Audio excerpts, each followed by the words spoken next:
ओम साईं राम। हमारे YouTube channel Shirdi Sai वंदना में आप सभी भक्तों का बहुत बहुत स्वागत है। हमारे आज का वीडियो जिस विषय पर आधारित है उससे मुझे ये पूरी उम्मीद है कि बाबा जी के वो सभी भक्त जिनके जीवन में कोई मुश्किल आ गई है या जो किसी कठिन समय से गुज़र रहे हैं या जिनके जीवन में आकर मुश्किलों ने अपना डेरा जमा लिया है, वो सभी भक्त इस वीडियो के माध्यम से अपनी मुश्किलों से शायद बाहर निकल पाएँ और बाबा जी के प्रति उनका विश्वास और भी गहरा हो जाएगा। साईं सचित्र में बाबा जी के एक परम भक्त श्री दामू अन्ना कासार जी के कथनों को बताया गया है। एक बार बाबा जी के पास बैठे हुए उनके मन में दो सवाल आए और उन दो सवालों का जवाब बाबा जी ने बहुत ही सुंदर तरीके से दिया। उनका पहला सवाल था कि जो लोग भी शिरडी आते हैं क्या उन सभी को लाभ पहुंचता है? तो उसके लिए बाबा ने उन्हें जवाब दिया कि बोर लगे उस आम वृक्ष को देखो, यदि सभी बोर फल बन जाएं तो उनकी गिनती भी नहीं की जा सकती। तो क्या ऐसा होता है? कुछ बोर झड़कर गिर जाते हैं, कुछ फलें बड़े भी तो आंधी के झकोरों से गिरकर नष्ट हो जाते हैं। केवल कुछ बोर ही ऐसे होते हैं जो फल का रूप ले पाते हैं। यहाँ बाबा जी अपने भक्तों की तुलना आम वृक्ष के बोर से करते हैं। इसका मतलब है कि कुछ भक्त ऐसे हैं जो थोड़ी सी कठिनाई आने पर भी विचलित हो जाते हैं, जिनका विश्वास डगमगा जाता है। ऐसे भक्त जो कि सिर्फ दिखावे मात्र के लिए पूजा पाठ करते हैं या भगवान का नाम जपते हैं, लेकिन जो अपनी आत्मा से बुराइयों को दूर नहीं रख पाते, उन भक्तों की गणना ऐसे बोरों में की जाती है। कुछ भक्त ऐसे होते हैं जो कि किसी को धोखा देना, झूठ बोलना या अपने निजी स्वार्थ के लिए किसी के साथ गलत करना, किसी को तकलीफ़ देना, किसी के मन को दुखाना, इस तरह का जो बर्ताव होता है, ये बर्ताव बाबा जी कभी पसंद नहीं करते। तो ऐसे भक्तों की तुलना वो उन बोर से करते हैं जो स्वयं ही गिरकर झड़ जाते हैं। कुछ भक्त ऐसे होते हैं जो कि अपने अंदर से, अपनी आत्मा से बाबा जी की सीख को अपनाने की कोशिश करते हैं और पूरी कोशिश करते हैं, लेकिन फिर भी यदि उनके जीवन में कोई कठिनाई आ जाए, कोई मुश्किल आ जाए या कोई ऐसी मुश्किल जो बहुत बड़ी है या मतलब कोई बड़ी रुकावट उनके जीवन में आ जाए, तो उन लोगों का विश्वास डगमगा जाता है, वो भी डगमगा जाते हैं। तो ऐसे भक्त जो होते हैं वो मतलब बाबा जी के साथ ऐसा रिएक्ट करने लगते हैं कि जैसे हम तो बहुत मंदिर जाते हैं, हम तो बहुत पूजा करते हैं, हम तो ये करते हैं, हम तो वो करते हैं, लेकिन देखो बाबा जी ने हमारे साथ क्या किया, हमारे साथ ऐसा हो गया, हमारे साथ वैसा हो गया।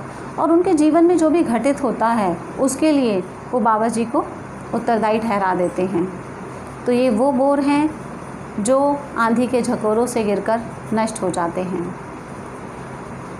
बाबा जी के तीसरी तरह के भक्त वो होते हैं जो कि कठिन से कठिन परिस्थिति में भी, मुश्किल से मुश्किल समय में भी अपने विश्वास को डगमगाने नहीं देते।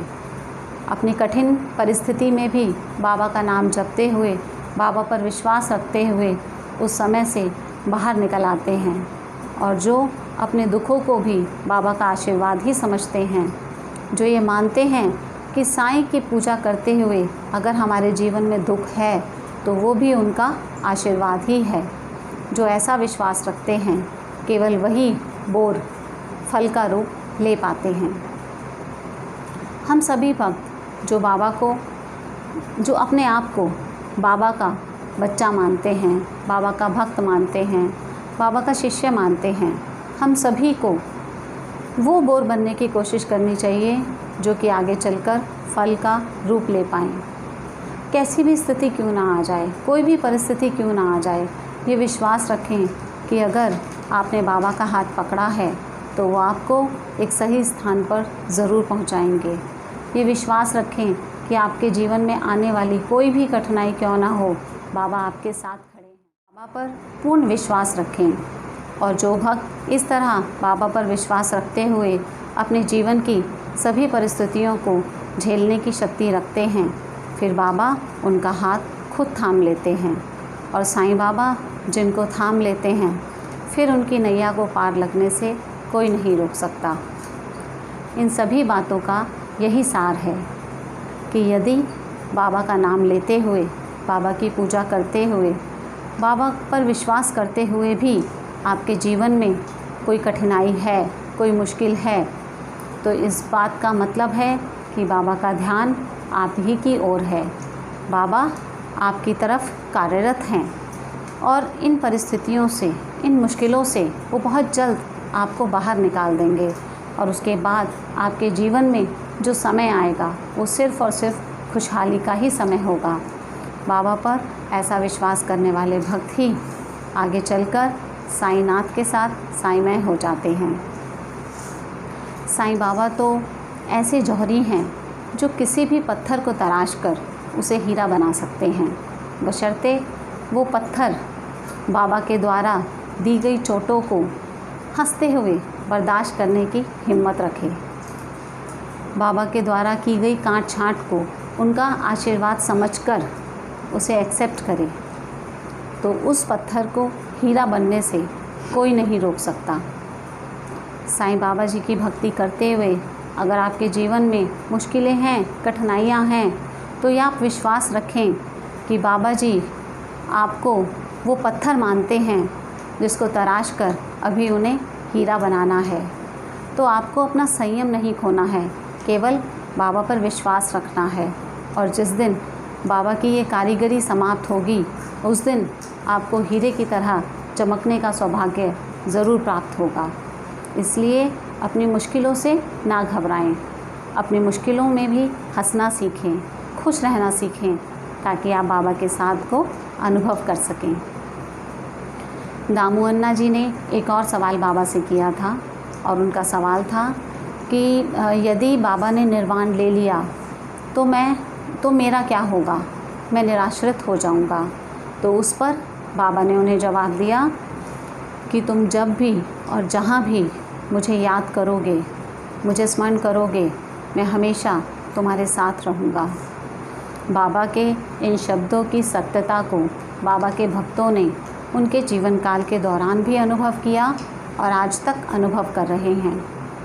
साईं बाबा जी का ये वैशिष्ट्य है कि बाबा को जो भी भक्त सच्चे दिल से याद करता है, सच्चे दिल से पुकारता है, बाबा उनकी पुकार ज़रूर सुनते हैं और वो बाबा को ज़रूर अनुभव करते हैं।